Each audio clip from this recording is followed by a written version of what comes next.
بسم اللہ الرحمن الرحیم۔ آج ہم بات کریں گے سوشل میڈیا اور اس کی ارننگ کے متعلق۔ دیکھیے،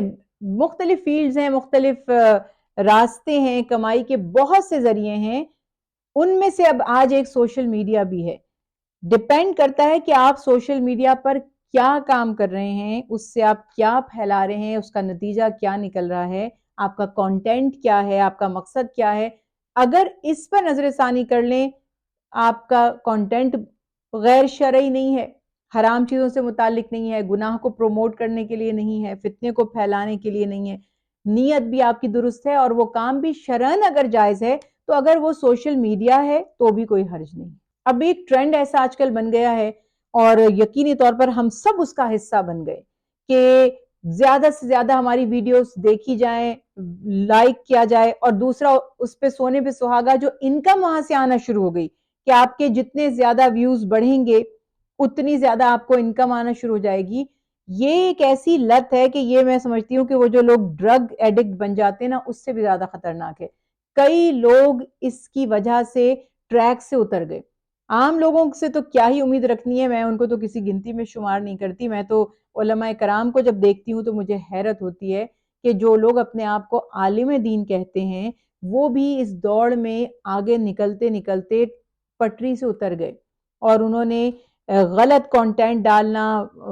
ولگر کانٹینٹ ڈالنا، سیکشل چیزوں کو پروموٹ کرنا، اور ایسے تھمبنیل اور ٹائٹلز بنانا کہ جس سے ظاہر ہے کہ ایک ہماری میجورٹی اسپیشلی انڈیا اور پاکستان کے جو لوگ ہیں، موسٹلی انٹرنیٹ کا یوز وہ ایسی غیر اخلاقی چیزوں کو دیکھنے میں، ہماری یہ ریکارڈ پر یہ بات ہے کہ سب سے زیادہ غیر اخلاقی جو ویڈیوز دیکھی جاتی ہیں وہ انڈیا اور پاکستان کی عوام دیکھتی ہے، تو آبویسلی ہمارے لیے انہوں نے یہ ساری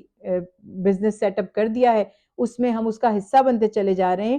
نہایت حرام ہے، گناہ ہے، غلط ہے، ایک عام شخص کے لیے بھی گناہ ہے، اور پھر جو دین کا نام لے لے کر غلط کانٹینٹ ڈالے یا غلط ٹائٹلز ڈالے یا اس میں دھوکہ بھی دیتے ہیں، ٹائٹل کچھ ڈالا ہوا ہوتا ہے، اندر بات کچھ اور ہوتی ہے، پکچر کسی کی یوز کر لیتے ہیں، اس سے ریلیٹڈ کوئی میٹر، کوئی مٹیریل، کوئی بات ہوتی بھی نہیں ہے، سب دھوکہ ہے، فراڈ ہے، اور اللہ کے حبیب نے فرمایا من غشا فلیس منا، جو دھوکہ دیتا ہے وہ ہم میں سے نہیں ہے۔ یہ بات یہاں پر بالکل صادق آئے گی کہ جو کوئی بھی اپنے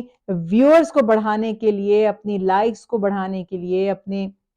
زیادہ ویو کرنے کے لیے، وائرل کرنے کے لیے ویڈیو کو کنٹروورشل، فتنہ انگیز یا ولگر بات کرے گا یا جھوٹ کا سہارا لے گا، تو وہ کمائی ہی صرف حرام نہیں ہے، وہ جتنی جب تک وہ دیکھیں کمائی تو پرانے زمانے میں لوگ حرام کرتے تھے نا، ایک نوالا حرام کا کھاتے تھے تو حکم تھا کہ 40 دن تک عبادت، نماز یا دعا قبول نہیں ہوگی۔ آج آپ جب سوشل میڈیا پہ ویڈیو ڈال دیتے ہیں تو یہ عذاب جاریہ ہے، 40 دن تک بات نہیں رہی، جتنے وقت تک لوگ اس کو دیکھتے رہیں گے، اس سے گمراہ ہوتے رہیں گے، ان کی اخلاقیات تباہ ہوتے رہیں گے، وہ جھوٹ کو سنتے رہیں گے، جھوٹ پھیلتا رہے گا،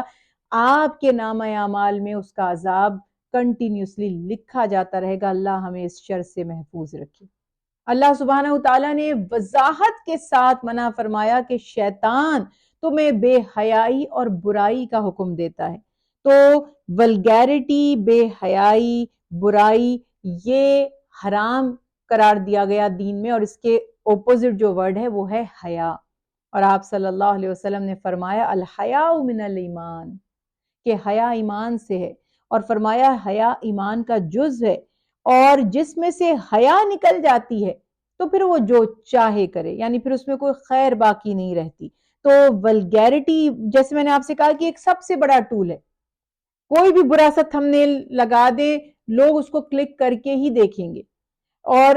ان کو ویو بھی مل جائے گا اور ان کا شاید واچ ٹائم بھی بن جائے گا، لیکن اتنے لوگوں کے گناہ کا بوجھ کیا آپ کے کندھوں میں اتنی طاقت ہے کہ آپ اٹھا سکیں؟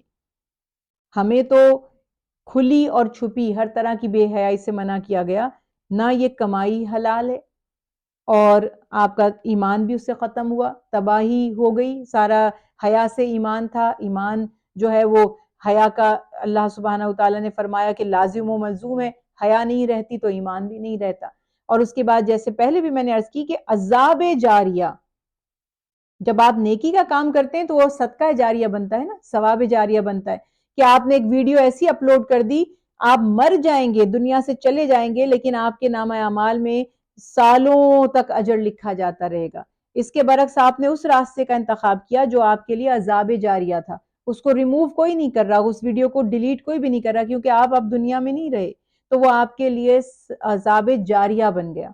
تو اس بات کا خوف رکھیں کہ اللہ سبحانہ وتعالیٰ کا عذاب ایسے معاملات میں دنیا میں بھی آتا ہے اور آخرت میں بھی آتا ہے، تو کمائی کو پیور رکھیں، کلو وشربو حلالا طیبا، اللہ سبحانہ وتعالیٰ نے فرمایا حلال اور طیب کھاؤ، اسی میں راحت ہے، اسی میں سکون ہے، اسی میں برکت ہے، اسی سے ہمارے جسموں کو عذاب سے نجات کی بشارت دی گئی ہے۔ حرام کھانے والی کمائی کے بارے میں فرمایا حرام جسم اسی بات کا مستحق ہے کہ وہ آگ کا ایندھن بنے، اس بات سے اپنے آپ کو بچائیے۔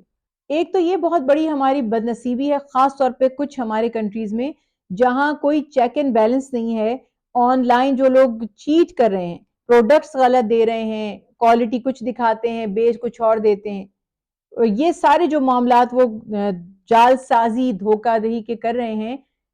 سب سے پہلے تو اس پہ قوانین بننے چاہیے۔ ایسے لوگوں کو اجازت ہی نہیں ہونی چاہیے سوشل میڈیا پر آنے کی، اکاؤنٹ بنانے کی اور سیل پرچیز کرنے کی، جن کا کوئی ریکارڈ یا چیک اینڈ بیلنس کا کوئی سسٹم نہ ہو۔ دوسری بات اب یہاں باہر کے ملکوں میں تو پھر بھی انگلینڈ امریکہ میں بھی ہوتے، کسی حد تک وہاں پر کوئی اکاؤنٹیبلٹی ہے، کوئی پوچھنے والا ہے، آپ ای بے سے امیزون سے چیزیں خریدتے ہیں، کوئی چیٹنگ ہو جاتی ہے ریٹرن کر دیتے ہیں، ای بے والے پے کر رہے ہوتے ہیں اگر اس شخص نے آپ کے ساتھ فراڈ کیا ہے۔ کچھ کنٹریز میں کوئی پوچھنے والا ہی نہیں ہے۔ چلیے اگر کوئی پوچھنے والا بھی نہیں ہے تو بھی ہمیں تو پتا ہے نا کہ اللہ مالک یوم الدین ہے، ایک دن ضرور قائم کیا جائے گا جس دن ہر شخص اپنے اعمال کا جواب دے گا۔ تو جس نے جو دھوکہ دیا ہے، حدیث رسول اللہ صلی اللہ علیہ وسلم ہے کہ جس نے جو چیز چھپائی، غبن کی، دھوکہ دیا، اس کا بوجھ اس کے کاندھوں پر اتنا ڈال دیا جائے گا۔ مثلا آپ نے فرمایا جس نے ایک بالش زمین بھی غصب کی کسی کی، تو وہ ساتوں آسمانوں جتنا وزن کر کے اس کی کمر پہ لادا جائے گا کہ اٹھاؤ اس کو اور اس کو ڈریگ کرو، اس کو گھسیٹو۔ تو یہ اپلائی کروں گی میں یہاں پر حدیث مبارکہ کہ جس نے بھی دھوکہ دے کر اپنا کوئی مال بیچا، اس کا ایمان بھی ختم ہو گیا، اور اگر اس کو ایمان کی پرواہ نہیں ہے تو وہ یہ جان لے کہ اللہ سبحانہ وتعالیٰ کے عذاب سے وہ کسی صورت نہیں بچ سکتا۔